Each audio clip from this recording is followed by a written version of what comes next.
Carrie Farber was the kind of person people remembered long after meeting her. She had a laugh that carried across a room and a warmth that made strangers feel like friends. When she smiled, it was genuine, and when she spoke, people listened. Those who knew her often said the same thing. Carrie had presence. She lit up whatever space she walked into. One of her close friends, Amy Long, would later struggle to put it into words, but she tried. She said you could not help but notice Carrie. It was impossible. She was confident without being loud, intelligent without being intimidating, and kind without being naive. At 37 years old, Carrie had built a life she was proud of. She was a computer programmer with a rare level of technical skill, fluent in more than a dozen programming languages. She had earned her associate degree from Iowa Western Community College and worked relentlessly to advance her career. By the year 2012, she had achieved what she considered her dream job, working as a programmer analyst at West Corporation in Omaha, Nebraska. Every weekday morning, Carrie climbed into her Ford Explorer and drove roughly an hour each way from her home in Macedonia, Iowa. Macedonia was a small rural town with just over 400 residents. It was quiet, close-knit, and the kind of place where everyone knew everyone else. Carrie liked it that way. The long commute did not bother her. She saw it as a small price to pay for stability and opportunity. But work was never the center of Carrie's world. That place belonged to her son, Maxwell. Max was 14 years old in 2012, and Carrie's life revolved around him. She rarely missed a single sporting event, band concert, or school function. If Max needed her, she was there. Friends described her as deeply devoted, the kind of mother who planned her schedule around her child, not the other way around. Carrie had faced challenges earlier in life. In her late 20s, she had been diagnosed with bipolar disorder. But by the time she reached her late 30s, she had done the work. She was consistent with her medication, engaged in treatment, and stable. Those closest to her described her as thriving. She was organized, responsible, and future-focused. Carrie also wore her story on her skin. She had 3 tattoos. An Aztec sun stretched across her upper back. A yin-yang symbol accompanied by a Chinese character was inked on her thigh, and on her left foot there was another Chinese symbol. That one held the deepest meaning. It translated to a single word: Mother. In the spring of 2012, while Carrie's life appeared steady and full, a man named Dave Krupa was standing at a crossroads of his own. Dave was 35 years old and worked as an auto mechanic. He had recently separated from his long-term girlfriend, Amy Flora, with whom he shared 2 children. The relationship had lasted for years, and when it ended, Dave found himself trying to redefine who he was and what he wanted. He moved to Omaha and took a position managing an auto repair shop. It was a fresh start. After spending so long in a committed relationship, Dave believed he knew exactly what he wanted next. Or rather, what he did not want. He was not looking for anything serious. Dave signed up for an online dating site and was upfront with the women he met. He made it clear he was dating casually. He did not want commitment. He was honest about that from the start. That spring, he met a woman named Shanna Elizabeth Galliar, who went by Liz. Liz was 37 years old, a single mother of 2, and the owner of a house-cleaning business. On the surface, she seemed independent and self-sufficient. Dave told her immediately that he was seeing other people. Liz said she understood. She said she was fine with the arrangement. But what Liz said and what Liz felt were not the same. Behind the scenes, Liz wanted permanence. She wanted exclusivity. And when she did not get it, her behavior began to change. She became possessive. She called and texted Dave constantly. She grew jealous of his attention and suspicious of every other woman in his life. Dave brushed it off. He believed he had been clear. He believed Liz accepted the boundaries he had set. He was wrong. In October of 2012, something happened that would quietly set everything in motion. A woman walked into Dave's auto repair shop. She needed work done on her Ford Explorer. Dave noticed her immediately. She was confident, attractive, and easy to talk to. There was chemistry. Dave felt it instantly. But he was at work, representing his employer, and he did not feel it was appropriate to act on it. The moment passed. Weeks later, while browsing the dating site, Dave saw a familiar face. The woman from the shop. Her name was Carrie Farber. Dave reached out. Carrie responded. They started talking, and it did not take long for the connection to grow. Conversation flowed easily. There was mutual interest, curiosity, and attraction. Their first date took place on the 29th of October, 2012. They met at a restaurant in Omaha. According to Dave, they were immediately drawn to each other. The conversation was effortless. Time moved quickly. But that night, Dave's phone would not stop buzzing. Liz was calling and texting repeatedly. Dave ignored the messages. His attention was on Carrie. As the evening went on, Dave made it clear that Carrie was his priority. After dinner, they returned to Dave's apartment. And that is when everything changed. Liz showed up at the door, unannounced. She claimed she needed to retrieve belongings she had left there. Dave was caught off guard. Carrie, unaware of the tension beneath the surface, stepped aside as Liz entered the hallway. The two women passed each other. 10 seconds. That was all it took. For Carrie, it seemed insignificant, a brief, forgettable moment. But for Liz Galliar, that encounter would become an obsession. An obsession that would not fade. An obsession that would destroy lives. And an obsession that would ultimately end in murder. In the days following that brief hallway encounter, Carrie Farber went back to her normal routine. She returned to work, continued caring for her son, and spent time getting to know Dave. To her, the woman at the door was nothing more than an awkward moment, quickly forgotten.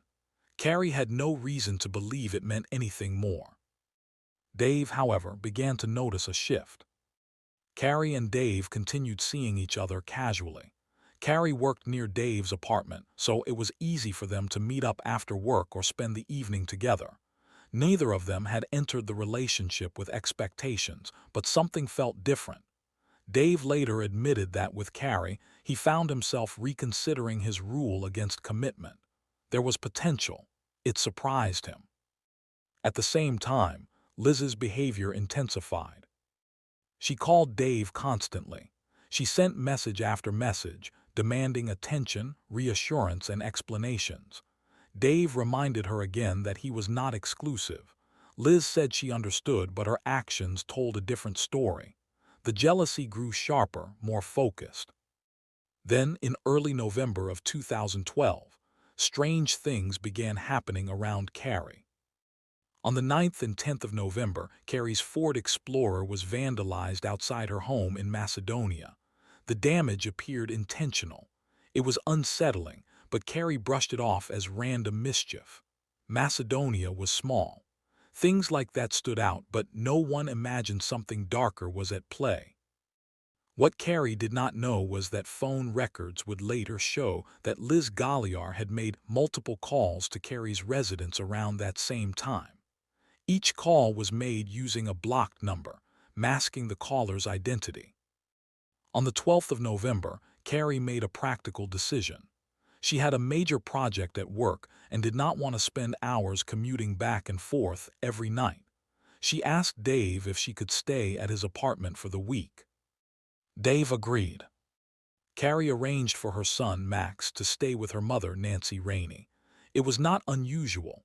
Carrie and Nancy were close, and Max was comfortable there. Carrie planned to focus on work and then return home at the end of the week.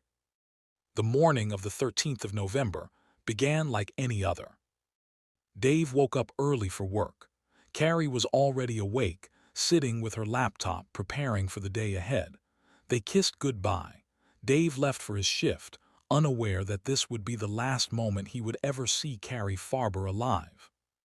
Later that morning, something happened that made Dave pause. Around late morning, he received a text message from Carrie's phone. The message suggested that they should move in together. Dave was caught off guard. They had been dating for only 2 weeks. The timing felt strange, out of character. Dave responded carefully. He said he enjoyed spending time with her. But he was not ready for that step. Almost immediately, another message came through. The tone had changed completely. The message was angry, abrupt, and hostile. It said she hated him, that she was dating someone else, and that she never wanted to see him again. The shift was so sudden that Dave felt confused and unsettled. When Dave returned home that evening, his confusion turned into shock. Carrie's belongings were gone. Her clothes, her laptop, her personal items, everything she had brought with her had vanished. The apartment looked exactly as it had before she arrived. There was no note, no explanation.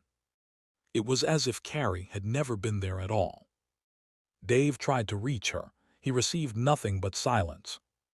2 days later, on the 15th of November, another strange development occurred. Carrie's employer at West Corporation received a message from her phone stating that she was quitting her job, effective immediately. The message included a recommendation. It suggested that Shanna Galyar be considered as a replacement.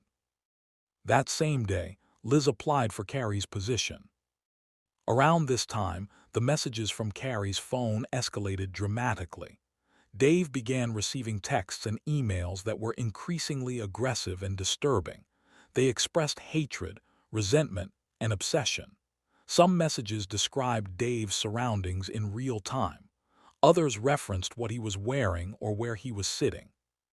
One message arrived while Dave was at a diner. It asked him how his coffee tasted. Dave felt watched. Photos and videos followed. The sender appeared to know his movements with alarming precision.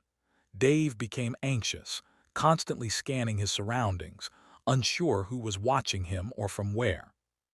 On the 16th of November, Nancy Rainey could no longer ignore the growing dread in her chest.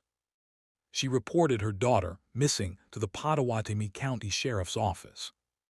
Nancy knew Carrie. This was not her behavior. Carrie would never abandon her son. She would never quit her job without notice. She would never disappear without making arrangements. Nancy also noticed something else. The messages she was receiving from Carrie's phone did not sound like her daughter. Carrie was meticulous with grammar and punctuation. She paid attention to how she communicated, but these messages were filled with errors, misspellings, and harsh language. They were cruel, dismissive, cold. Nancy begged to hear her daughter's voice. She asked for a phone call. One never came. Max, just 15 years old, tried to confirm for himself whether the person messaging him was really his mother. He sent questions only she would know the answers to. There was no response. The text promised Carrie would come get him. She never did. Law enforcement, however, was unconvinced. They believed Carrie had voluntarily disappeared. They suggested she may have stopped taking her medication. They implied this was not uncommon. Nancy was devastated. She insisted something was wrong, but her concerns were dismissed. Thanksgiving passed without Carrie. Then Carrie's birthday. Then Max's. In December of 2012, Nancy's husband passed away. Carrie did not attend the funeral. For Nancy, that was unthinkable. By then, she was certain of one thing. Her daughter was not choosing to stay away. Something terrible had happened. And whoever was sending those messages was not Carrie Farber. As winter settled in, the silence surrounding Carrie Farber grew heavier with each passing day. For Nancy Rainey and her grandson Max, every morning began with the same hope and ended with the same disappointment. The messages continued to arrive, always from Carrie's accounts, always promising explanations, reunions, or closure that never came. Max waited. He checked the driveway. He listened for the sound of his mother's car. He reread the messages that said she would come for him soon. She never did. Nancy tried repeatedly to convince authorities that this was not a voluntary disappearance. Carrie had no history of abandoning responsibilities. She had money in the bank. She had a job she loved. Most importantly, she had a son she adored. Yet law enforcement continued to treat the case as low priority. To them, Carrie was an adult who had chosen to leave. The investigation stalled almost as soon as it began. Meanwhile, the messages sent from Carrie's phone became more aggressive. Dave Krupa was now receiving an onslaught of emails and texts that were openly threatening. Some were filled with rage. Others were mocking. Many were obsessive. They arrived at all hours of the day and night, leaving Dave exhausted and on edge. The messages claimed to be from Carrie, but the person behind them seemed to be watching Dave constantly. They described his daily routines in detail. They referenced where he was sitting, what he was doing, and who he was with. Dave felt hunted. He changed his phone number more than once. The messages followed him anyway. The psychological toll was severe. Dave stopped sleeping normally. He became hypervigilant, constantly scanning his surroundings. He struggled to relax, even in his own home. Over time, he gained weight and began drinking heavily at night, trying to quiet the anxiety enough to sleep. The harassment did not stop with Dave. Liz Galliar also claimed she was receiving messages from Carrie. The messages accused her of stealing Dave, of ruining lives, of deserving punishment. To those around them, it appeared as though Carrie was fixated on tormenting everyone connected to Dave. Amy Flora, Dave's former girlfriend and the mother of his children, was soon pulled into the chaos as well. She began receiving threatening messages. Her safety and that of her children became a constant concern. In January of 2013, something unexpected happened. Dave was driving near his apartment when he spotted a familiar vehicle parked nearby. He recognized it immediately. It was Carrie's Ford Explorer. He knew the car well. He had worked on it himself. Dave photographed the license plate and contacted Omaha police. When officers searched the vehicle, they found almost nothing inside. No personal belongings, no clear signs of struggle, just a single fingerprint on a mint container. The fingerprint did not match Carrie. At the time, it did not match anyone in the national database. The discovery should have been a major break. Instead, it went nowhere. Months later, police obtained phones belonging to both Dave and Liz and downloaded their contents, but the data was never properly analyzed. The digital evidence sat untouched. No one reviewed it in detail.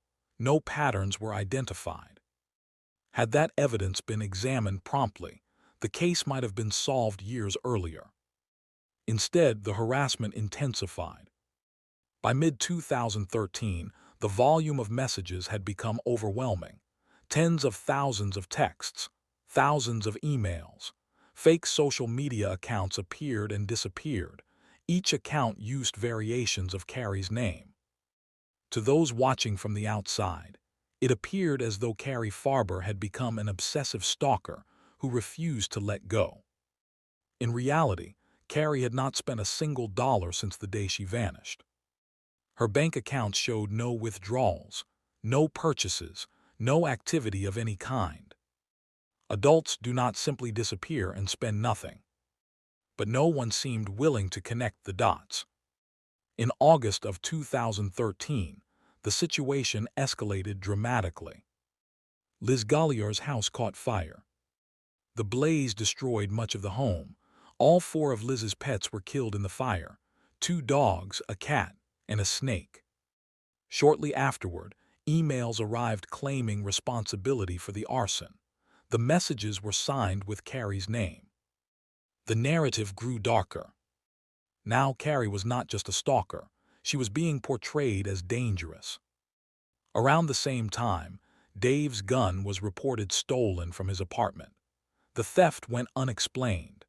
Dave grew increasingly fearful that someone was trying to frame him or escalate the situation even further.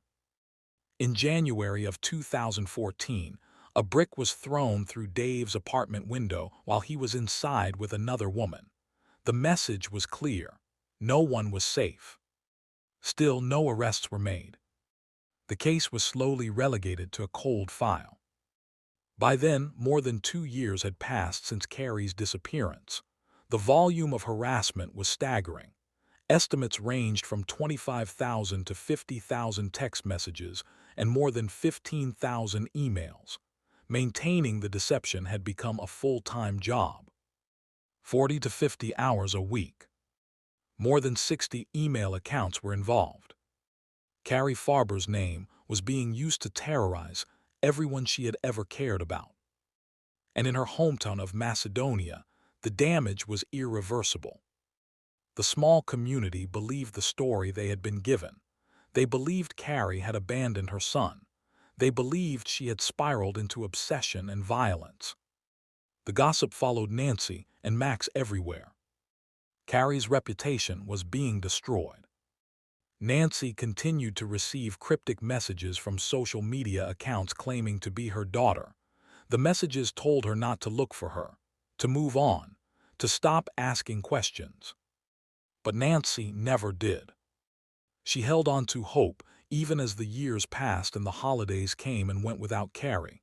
Every birthday, every milestone, every empty chair. For Dave, life became a constant state of fear. He could not relax.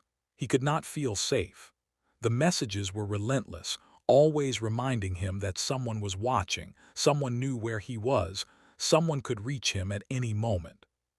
Through it all, Liz remained close.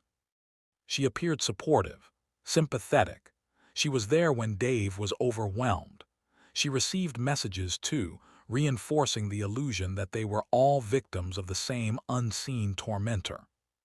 No one suspected the truth. Not yet. By the beginning of 2015, Carrie Farber had been missing for more than 2 years.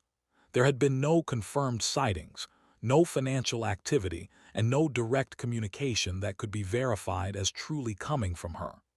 Despite this, the case remained stalled, buried under assumptions and unanswered questions. For Nancy Rainey, time had not brought acceptance. It had only sharpened her certainty that her daughter had not disappeared by choice. Carrie had loved her life. She had loved her son. Walking away from everything without a trace was impossible. That same unease was shared by 2 men inside the Pottawatomie County Sheriff's Office. Sergeant Jim Doty and Deputy Ryan Avies had discussed Carrie's case informally over time. Something about it never sat right with them. In the spring of 2015, they made a decision that would change everything. They volunteered to reopen the cold case. The 2 investigators approached the case from different angles. Ryan Avies focused on one central question: was Carrie still alive? Jim Doty approached it from the opposite direction, asking whether Carrie was already dead. Together, they began re-examining details that had been overlooked. One fact immediately stood out. Carrie's bank accounts had been completely inactive since the day she disappeared. No withdrawals, no purchases, no electronic transactions. Avies pointed out that adults who choose to start over still need money. They still eat. They still travel. Carrie had done none of those things. That alone suggested she had not left voluntarily. In May of 2015, investigators met with Nancy Rainey. For the first time since her daughter vanished, Nancy felt heard. She provided documents, messages, and details she had carefully preserved over the years. Among them was a photograph that would prove crucial. It showed a check made out for $5,000, allegedly from Carrie, intended for furniture. The signature on the check did not belong to Carrie. It was signed by Shanna Galliar. This was the first tangible link between the 2 women who were supposedly strangers. With that discovery, investigators brought in a specialist.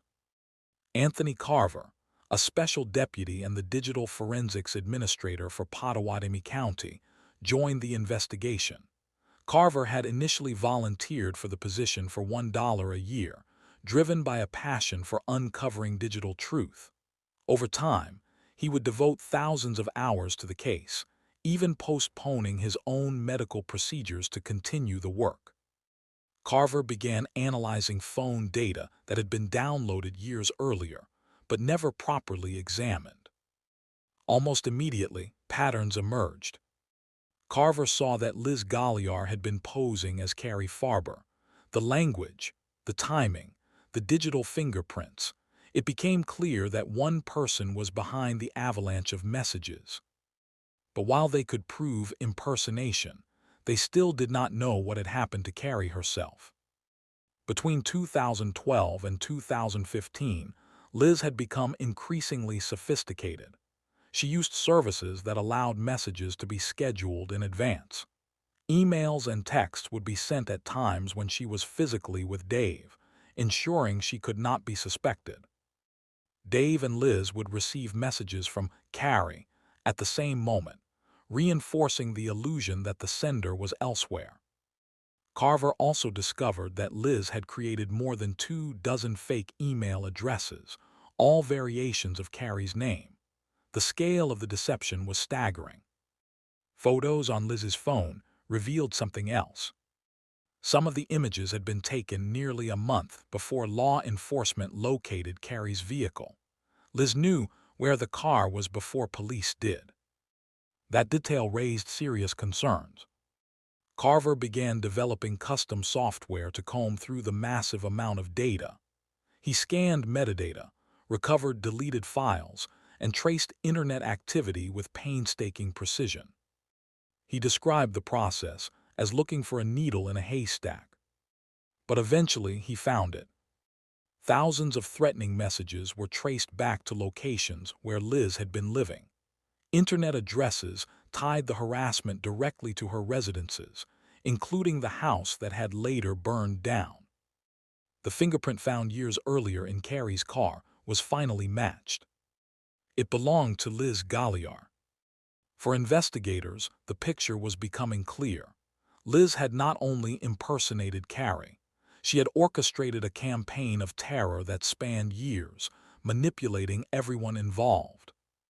But one question remained unanswered. Where was Carrie Farber? On the 4th of December, 2015, Liz walked into the sheriff's office voluntarily. She claimed she was being harassed by Amy Flora and filed a formal complaint. She agreed to let investigators download the contents of her phone. It was not the first time they had done so. But this time, they knew exactly what they were looking for. The very next day, Liz claimed she had been attacked at Big Lake Park.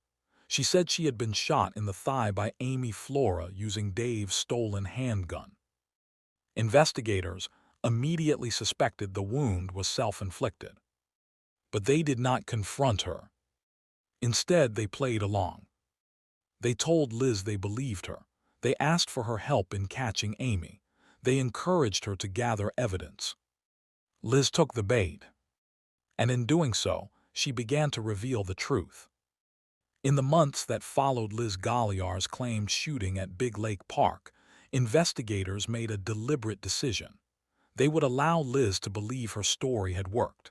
They treated her as a victim, encouraged her cooperation, and waited. What followed would become one of the most revealing stretches of the entire investigation. From December of 2015 through the end of 2016, Liz began sending a series of emails that would ultimately destroy her carefully constructed illusion. These messages were presented as though they came from Amy Flora, Dave Krupa's former partner. The emails were confessions. In them, the sender claimed responsibility for Carrie Farber's murder. At first glance, the emails appeared to implicate Amy. They described a violent confrontation, jealousy, and rage. But as investigators read further, something stood out immediately. The level of detail was extraordinary. The emails described Carrie being stabbed multiple times. They stated that the attack happened inside her own vehicle. They explained that her body had been wrapped, burned, and disposed of in trash bags. And then there was one detail that stopped investigators cold. One of the emails referenced a specific tattoo, a yin-yang symbol located on Carrie's left hip. That information had never been released to the public. Only someone who had seen Carrie's body would know it existed. Investigators traced every one of the 13 confession emails back to Liz Galliar's devices. The internet records were unambiguous.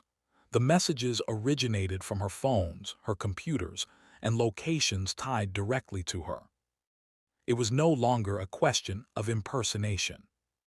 It was evidence of murder. Still, there was a major obstacle. Carrie's body had never been found. Without remains, prosecutors knew the case would be difficult. They had overwhelming circumstantial evidence, but they needed something more concrete, something that could not be explained away. Then, in early 2016, Dave Krupa remembered something. He still had an old tablet. It was a device he had owned back in 2012, during the early days of his relationship with Liz. At the time, Liz had full access to it. She used it regularly. Eventually, the tablet was set aside and forgotten. Dave contacted investigators and handed it over. Anthony Carver began examining the device in February of 2017. Inside the tablet was a micro SD memory card. The card had also been used in Liz's phone around the time Carrie disappeared. Carver started scanning thousands of deleted files. Most were fragments, thumbnails, data remnants left behind when images are erased but not fully destroyed. Then he found something. A photograph of a human foot. The foot was unmistakably lifeless, and on the top of it was a tattoo, a Chinese character. Carver froze. Nancy Rainey was shown the image. She did not hesitate. It was Carrie tattoo. The symbol for mother, inked on her left foot. A medical examiner later confirmed that the foot belonged to a deceased person. The image was not staged. It was real. Another photograph showed part of a thigh. Investigators now understood what they were looking at. These were not random images. They were trophies. Prosecutors would later describe them as photographs taken to memorialize a crime, as if documenting an achievement. For Carver, the realization was devastating. Liz had not only killed Carrie Farber. She had photographed her body. Armed with this discovery, investigators conducted a third search of Carrie's Ford Explorer. This time, they went further than ever before. They removed the seat fabric completely, stripping the interior down to the foam beneath. That is where they found it. Carrie's blood had soaked into the passenger seat foam. DNA analysis confirmed it with near certainty. The odds of the blood belonging to anyone else were astronomically small. At last, they had what prosecutors call the smoking gun. On the 22nd of December, 2016, more than 4 years after Carrie Farber disappeared, Liz Galliar was arrested at her home in Persia, Iowa. She was charged with first-degree murder and second-degree arson. Her bond was set at $5 million. For Nancy Rainey, the arrest brought both relief and grief. Relief that the truth was finally emerging. Grief that the hope she had clung to for years was gone. Carrie was not coming home. 1 month later, Liz waived her right to a jury trial. Her defense attorney later explained the strategy. By opting for a bench trial, they hoped to move the case forward quickly, before investigators could recover Carrie's remains. It was a gamble, and it would fail. The trial began on the 10th of May, 2017. It would last 10 days, and from the very start it was clear this would not be a typical murder case. There was no body, no eyewitness, no recorded confession. Yet as the proceedings unfolded, the courtroom slowly filled with the weight of evidence that had been years in the making. Judge Timothy Burns presided over the bench trial. With no jury present, every detail, every timeline, and every digital footprint would be weighed directly by the court. The prosecution's case focused on one central theme: deception. They argued that Liz Galliar had created a living illusion of Carrie Farber to hide the fact that Carrie was already dead. For years, Liz had kept Carrie alive digitally, using her name, her phone, and her identity as a shield against suspicion. Anthony Carver took the stand and testified for 3 days. His testimony was technical, detailed, and methodical. He explained how he analyzed years' worth of digital evidence, including emails, text messages, internet records, metadata, and deleted files. He walked the court through how Liz created and operated dozens of fake email accounts, all variations of Carrie's name. He described how messages were scheduled to send automatically at times Liz could not physically be typing them, how emails and texts were sent simultaneously to multiple people to create the illusion of an independent sender, how location data tied the messages to places Liz was living at the time. Carver also explained how the confession emails, supposedly written by Amy Flora, were traced directly back to Liz's devices. Each digital path led to the same conclusion. One person had orchestrated everything. Dave Krupa testified next. Reading aloud from a selection of the more than 12,000 emails he had received, Dave described what it was like to live under constant surveillance. He told the court how the messages controlled his life, how he never felt safe, and how the psychological strain had affected his health, his relationships, and his ability to function. Dave explained how he had trusted Liz, believing she was another victim of Carrie's obsession. He described the guilt he carried, knowing now that Carrie had likely been killed the very morning he kissed her goodbye. Nancy Rainey also took the stand. Her testimony was quiet but devastating. She spoke about her daughter's love for her son, her dedication to her job, and her attention to detail. She explained how the messages she received were not written the way Carrie communicated. She described the tattoos on Carrie's body, including the symbol for mother on her left foot and the yin-yang tattoo on her hip. When the photograph of the tattooed foot was referenced in court, there was no ambiguity. Nancy knew. The defense did not call a single witness. Instead, they focused on what was missing. There was no body, no murder weapon, no eyewitness. They argued that without physical remains, the state could not prove Carrie was dead, let alone that Liz was responsible. But the prosecution countered with the volume and consistency of the evidence. Carrie Farber had not used her bank accounts in years. She had not contacted her son. She had not appeared anywhere in person. Every digital action attributed to her traced back to Liz Galliar. The deception was not random. It was deliberate. It was sustained. And it was designed to hide a murder. After closing arguments, the court recessed. 14 days later, at 9 o'clock in the morning, Judge Burns delivered his verdict. His words were measured and clear. Carrie Farber did not voluntarily disappear. She did not abandon her life or her child. Very sadly, the court found that she had been murdered. The judge stated that the evidence proved beyond a reasonable doubt that Liz Galliar intentionally killed Carrie Farber with deliberate and premeditated malice. Guilty of first-degree murder. Guilty of second-degree arson. The courtroom erupted. There were tears, applause, quiet sobs. For Nancy Rainey, the moment was overwhelming. After years of being dismissed, doubted, and ignored, her daughter's name was finally cleared. "She's got her name back," Nancy would later say. "It's not tarnished." Liz Galliar was sentenced to life in prison, without the possibility of parole, along with an additional sentence for arson. Carrie Farber's body has never been recovered. But the truth had finally come to light. Even after the verdict was delivered, the story of Carrie Farber did not end in the courtroom. For those who had lived inside the deception for years, the aftermath was its own reckoning. For Nancy Rainey, the conviction brought a measure of justice, but not peace. There was no gravesite to visit, no remains to lay to rest. The absence of Carrie's body left a permanent ache, a reminder that some answers would never come. Yet what mattered most to Nancy was that her daughter's truth had finally been restored. For nearly 4 years, Carrie had been portrayed as something she was not.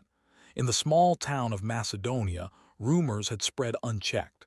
People whispered that she had abandoned her son, that she had become obsessed, unstable, and dangerous. That narrative followed Nancy and Max everywhere they went. The conviction erased it. Carrie Farber was no longer the villain of the story. She was recognized for what she truly was, a loving mother, a skilled professional, and a victim of calculated violence. Maxwell Farber had grown up in the shadow of that uncertainty. As a teenager, he endured years without knowing what had happened to his mother, years of waiting for a return that would never come. The messages that promised she was alive kept hope dangling just out of reach. After the trial, that hope was replaced with truth. Painful as it was, the certainty allowed Max to move forward. He followed in his mother's footsteps, drawn to the same world of technology she had loved. In 2021, he graduated from Iowa State University with a degree in software engineering. Today, he works as an application developer, carrying forward the legacy Carrie never got to finish herself. For Dave Krupa, the end of the trial brought relief, but also guilt. He testified that he often replayed that final morning in his mind. The kiss goodbye, Carrie sitting with her laptop, the ordinary moment that marked the end of her life. He struggled with the knowledge that the woman who had comforted him for years had been the one orchestrating his torment. The psychological damage did not disappear overnight. Years of fear had reshaped his life. But with the truth exposed, the constant sense of being watched finally faded. Dave was no longer living inside Liz Galliar's illusion. For investigators, the case became a defining moment. Sergeant Jim Doty and Deputy Ryan Avies reflected openly on how close the case had come to being lost forever. Had it not been reopened, Carrie Farber's disappearance might have remained an unsolved mystery, her reputation permanently stained. Anthony Carver's work became a case study in digital forensics. The sheer scale of deception, the use of scheduled messages, fake accounts, and manipulated timelines demonstrated how technology could be weaponized to hide violent crime. Carver would later say that this case changed how law enforcement approached digital evidence. It proved that absence of a body does not mean absence of truth. In May of 2019, the investigators established the Carrie Farber Memorial Scholarship Fund at Iowa Western Community College. The fund supports students pursuing education in information technology, awarding annual scholarships to help others follow the path Carrie once walked. It was a way to ensure her name would be associated not with fear, but with opportunity. Still, one haunting question remains unanswered. Where is Carrie Farber's body? Despite exhaustive searches and years of investigation, her remains have never been recovered. Liz Galliar has never disclosed their location. Whether out of control, defiance, or a final attempt at power, she has carried that secret with her into prison.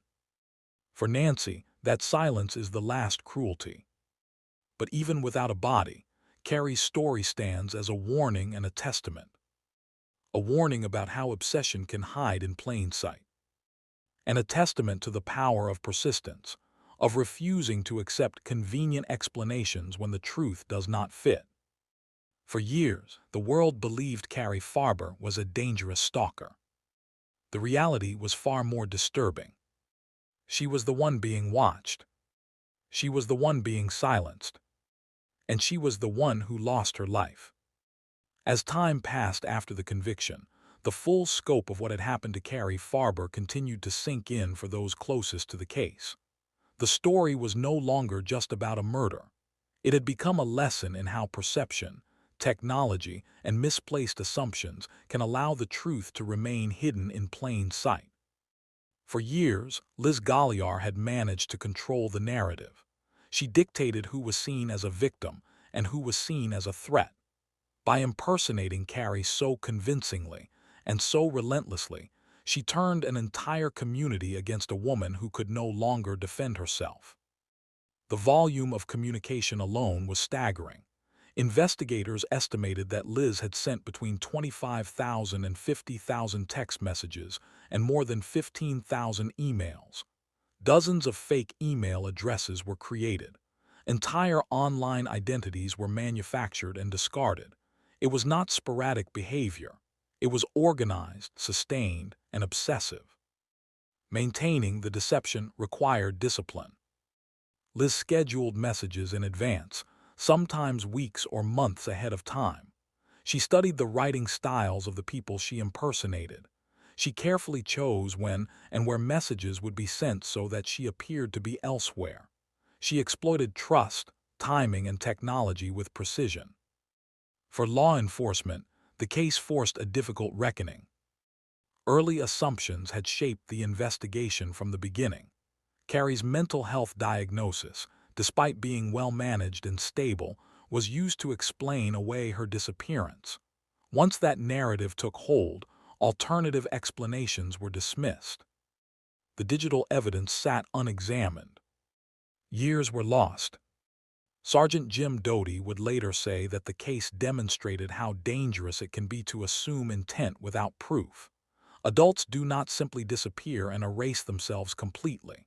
When someone vanishes and leaves behind their money, their child, and their life, the answer is rarely simple. The Farber case also revealed how easily digital communication can be manipulated. Messages feel personal, immediate, real. When they come from familiar accounts, people trust them. Liz exploited that trust to an extraordinary degree. She used Carrie's identity to commit emotional violence long after the physical violence was over.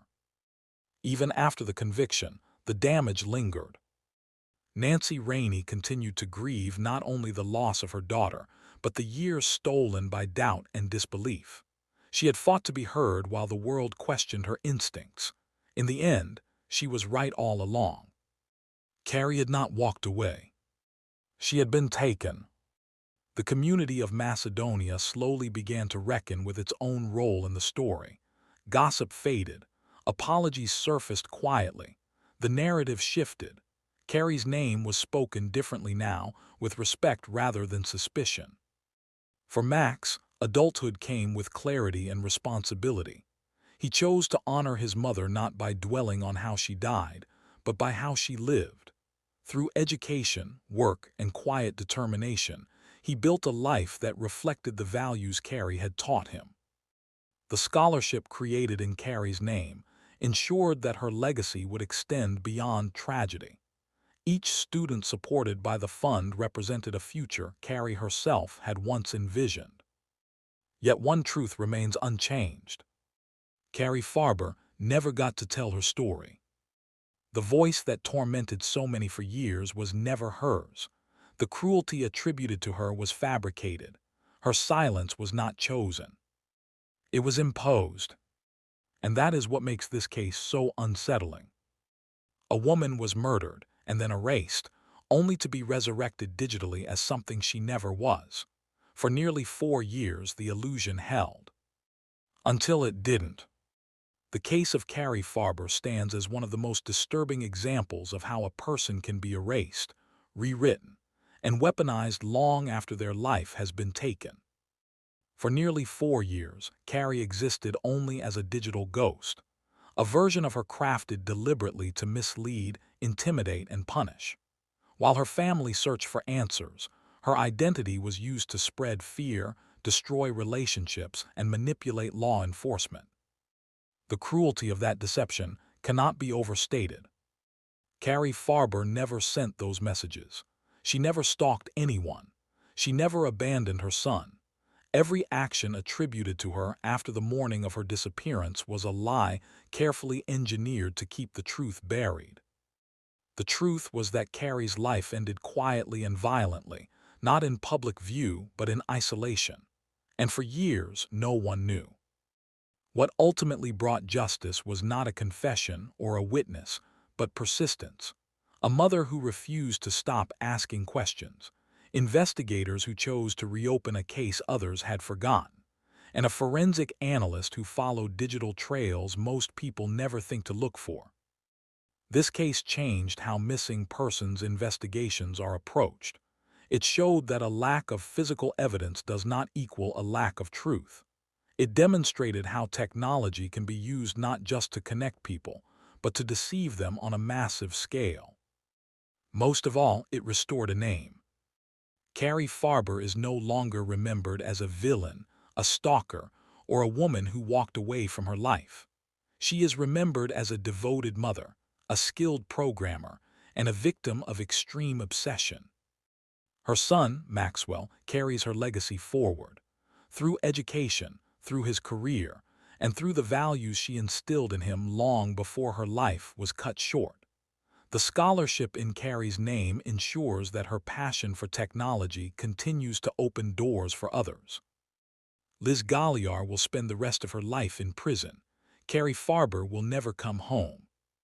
But the truth survived. And that matters.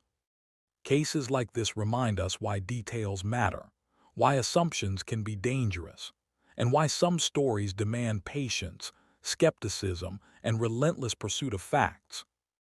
Because sometimes, the loudest voice in the room is the one hiding the darkest truth. Thank you for watching Forensic True Crime. If you found this documentary informative, like the video, leave a comment with your thoughts and hit the subscribe button to stay updated on more in-depth, fact-driven true crime stories. Carrie Farber got her name back, and her story will not be forgotten.